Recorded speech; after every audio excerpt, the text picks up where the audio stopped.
Bonjour et bienvenue dans le flash d'information. On va revenir sur cette visite de Patrick Hachi cette semaine dans le sud de Comoé. Lors de l'étape de Grand Bassam, le Premier ministre s'est rendu au Vitibe où il a pu visiter l'unité de production de tests de diagnostic rapide logée à la zone franche. Sur place, l'unité entend produire plus de 100 000 tests de diagnostic sur son premier mois d'exercice. C'est le fruit d'un partenariat public-privé avec la coopération allemande. Les précisions d'Alexis Ouedraogo.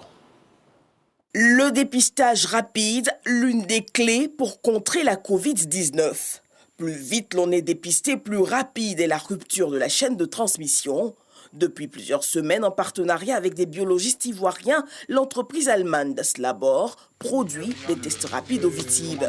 Des tests antigènes permettant en l'espace de 10 minutes de savoir si le sujet testé est atteint de la Covid ou non.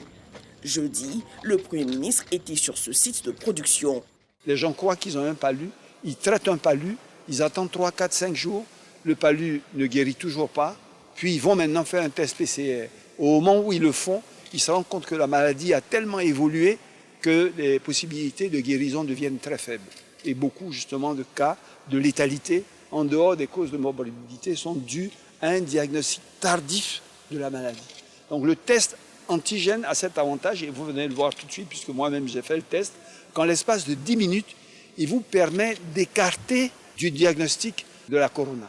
Fruit d'un partenariat public-privé, l'entreprise produit 10 000 tests jour pour répondre aux besoins des pays africains, avec à la clé le transfert de compétences à la jeunesse ivoirienne. On a commandé 1 500 000 tests pour lesquels ce laboratoire particulier va fournir 1 million de tests. Mais au-delà, bien sûr, il crée des emplois. Vous avez vu toutes ces personnes qui travaillent là. Donc pour nous, c'est le développement, je dirais, de l'industrie pharmaceutique qui est un des secteurs clés, prioritaires, stratégiques dans la vision 2030 du président de la République et qui figure également dans le plan de développement 2021-2025.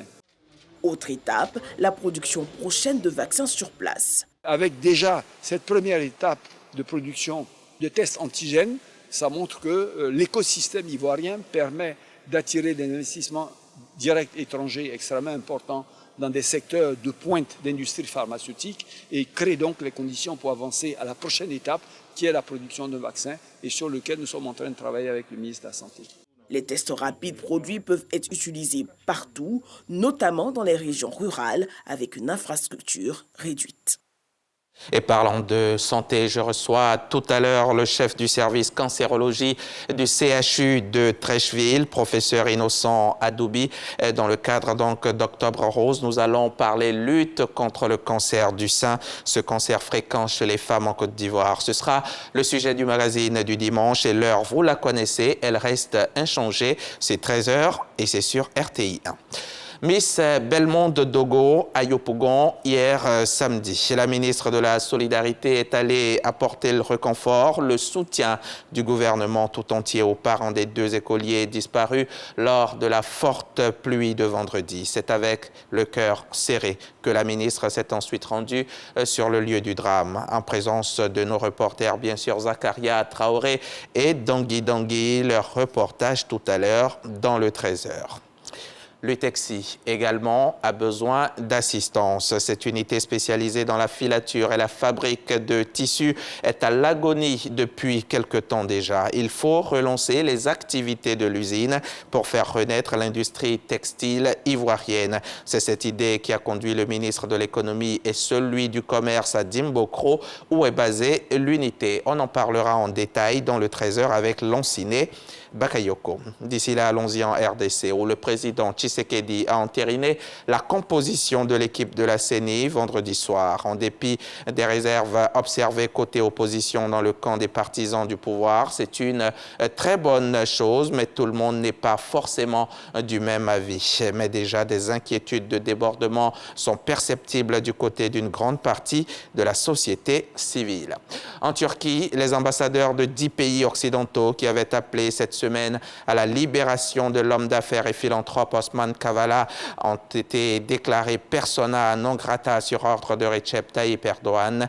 Dans une lettre commune, les ambassadeurs de ces 10 pays avaient appelé cette semaine donc à la libération immédiate d'Osman Kavala, devenu bête noire du régime et détenu sans condamnation depuis le 18 octobre 2017. L'éditeur et mécène est accusé d'avoir financé les manifestations antigouvernementales du parc Gezi en 2013 et d'avoir joué un rôle dans le coup d'État manqué de 2016, ce qu'il dément bien sûr.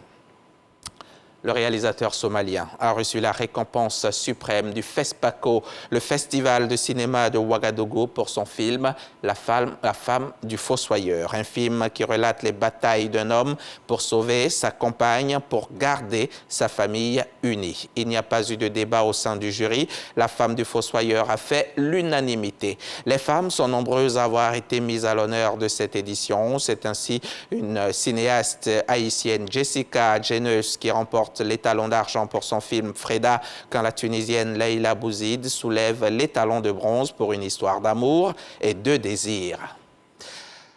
On se retrouve tout à l'heure à 13h pour le point complet de l'actualité.